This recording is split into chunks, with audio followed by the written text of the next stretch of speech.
தாய் வீடு ஆகஸ்ட் மாத இதழ் 2024. வினோதமான காப்புறுதி கேட்பனவுகள். எழுத்துருவாக்கம் செந்தூரன் புனிதவேல். குரல் வடிவம் கு பிரபு. பொதுவாக ஒருவர் காப்புறுதி செய்வது எதிர்பாராத இழப்பீடுகளை ஈடு செய்வதற்கே. ஆனால் அவை சில சந்தர்ப்பங்களில் மிக்க நகைச்சுவையாக அமைவதும் உண்டு. அவற்றில் சிலவற்றை பகிர்ந்து கொள்ளலாம் என எண்ணுகின்றேன். இவற்றை கேட்டு சிரிக்கும் வேளையில் சிந்திக்கவும் செய்யுங்கள். நகைச்சுவை கேட்பனவு 1. பொதுவாக பயணம் செய்கையில் பயண காப்புறுதி செய்ய வேண்டும் என்பது அவசியம் என நீங்கள் அறிந்திருப்பீர்கள். ஒரு முதிய சோடி முறையாக காப்புறுதி பெற்றுக்கொண்டு பொழுதுபோக்கு கப்பற் பயணத்தில் ஈடுபட்டார்கள். ஒரு நாள் கடல் கொந்தளிக்கவும் இதைக் கண்டு ரசிப்பதற்காக கப்பல் மேற்தளத்திற்கு வந்தார்கள். கப்பலோ அங்குமிங்கும் ஆடிக்கொண்டு பயணத்தை தொடர்ந்தது. கப்பலின் ஆட்டத்தால் அவருக்கு வயிற்றை குமட்டவே கப்பலின் மேற்தள கரையிலே உள்ள கைப்பிடி குழாயை பிடித்து கொண்டு கடலிலே வாந்தி எடுத்தார். அன்று அவர் உண்ட உணவுடன் அவரது பொய்ப்பல்லு தொகுதியும் தொப்பென கடலிலே விழுந்தது. அவர் வீடு திரும்பியவுடன் தனது தொலைந்த பல்லு தொகுதியை கேட்பனவாக கொடுத்தார். நீங்கள் ராமாயணத்தில் கேள்விப்பட்டிருப்பீர்கள். ராவணன் திரும்புகையில் திக்கு யானையை இடித்த நெஞ்சையும் கைலை மலையை தூக்கிய தோளையும் இழந்து போர்க்களத்திலே இருந்து திரும்பினார் என்று. ஆனால் இங்கு இந்த முதியவர் தன் பல்லுகளை இழந்து கேட்பனவு செய்துள்ளார். நகைச்சுவை கேட்பனவு 2. ஓர் இளம் தம்பதிகள் பிரான்ஸ் நாட்டின் தென் பகுதியில் விடுமுறையை ரசிப்பதற்காக சென்றிருந்தார்கள். அவர்கள் பிரான்ஸ் நாட்டின் வயல்வெளிகளுக்கூடாகவும் சோலை மரங்களுக்கூடாகவும் தமது வாகனத்தில் மகிழ்ச்சியாக பயணித்தார்கள். அங்கு பல திராட்சை தோட்டங்களும் இருந்தன. அவர்கள் சென்ற பாதையை சில மாடுகள் தடுத்து கொண்டு நின்றன. பயணித்தவர்களும் அவை விலகிச் செல்லும் மட்டும் பாதையில் தாமதித்தார்கள். அவ்வேளையில் மந்தை கூட்டத்திலே மேலும் சில மாடுகள் சேர்ந்து கொண்டன. இறுதியிலே அவர்கள் வீடு திரும்பி வாகனத்தை கவனித்த வேளை அதன் பெயிண்டை மாடுகள் நக்கி அசிங்கப்படுத்தி இருந்தன. வாகனத்திற்கு வண்ணம் தீட்டுவதுதான் இக்கேட்பனவு. மாடு நக்கி காப்புறுதி கேட்ட சுவையான நிகழ்ச்சியை அறிந்து கொண்டீர்கள். நகைச்சுவை கேட்பனவு 3. மார்கழி மாதம் ஒரு பெண்மணி அங்காடியிலே நத்தார் பண்டிகைக்கான பொருள்களை வாங்கி கொண்டு வீடு திரும்பினார். அவர் நெடும்பாதையை அடையும் வேளையிலே அவருக்கு எதிர் திசையிலே வந்த வாகனத்தில் ஒரு பெரிய நத்தார் மரம் இருந்தது.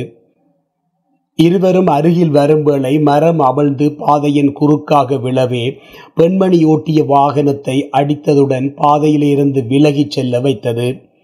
நல்ல வேளை சாரதிக்கு பெரும் தாக்கம் இல்லாமல் போனாலும் வாகனத்தின் முன்பக்கம் பெரும் அழிவுக்கு உள்ளானது. நத்தார் மரத்தை ஏற்றிச் சென்ற வாகனத்தின் சாரதி வாகனத்தை அங்கு நிறுத்தாமல் தொடர்ந்து சென்று மறைந்து விட்டார். வாகன காப்புறுதி இழப்பை ஈடு செய்தாலும் ஒரு சிக்கல்.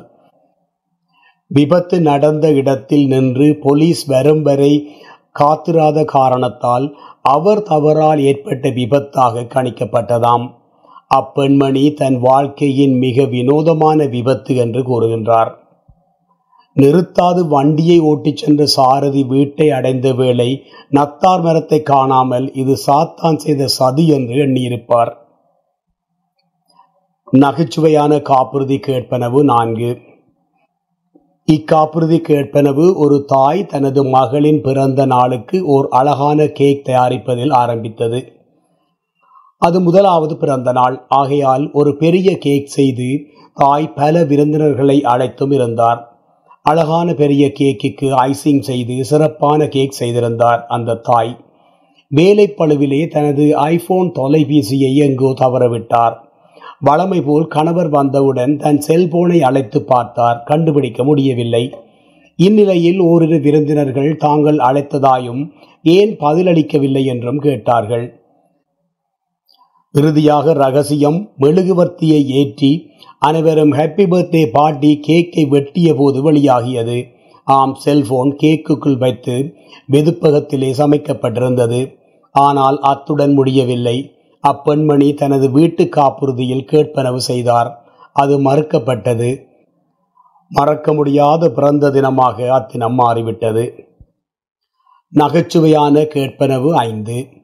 பனிச்சறுக்கள் மேற்கு நாடுகளில் பலராலும் விரும்பும் ஒரு பொழுதுபோக்காகும். பனிச்சறுக்கலுக்கு சுவிட்சர்லாந்து பெரிதும் புகழ் பெற்றது. இங்கிலாந்திலே உள்ள ஒரு பெண்மணி தானும் அங்கு சென்று சறுக்கல் விளையாட்டிலே பங்கு பெற வேண்டும் என பெரிதும் விரும்பினார்.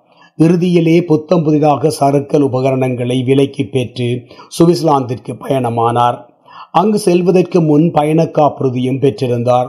எல்லாம் சிறப்பாக செய்த பெண்மணி ஒரு சிறு தவறு செய்துவிட்டார். இங்கிலாந்திலிருந்து சுவிட்சர்லாந்தை அடைந்த போதுதான் உணர்ந்தார் அது பனிக்காலமல்ல என்பதுடன் மலையுச்சியிலே பனி இருக்கவில்லை என்று. வீடு திரும்பிய பெண்மணி காப்புறுதியில் கேட்பனவு செய்து பார்த்தார். இப்படி பல வினோதமான காப்புறுதி கேட்பனவுகள் இடம்பெற்றுள்ளன. கவனமாக வாழ்ந்து முறையான காப்புறுதிகளை பெற்று வளமாக வாழுங்கள் என வாழ்த்தி முடிக்கின்றேன். நன்றி.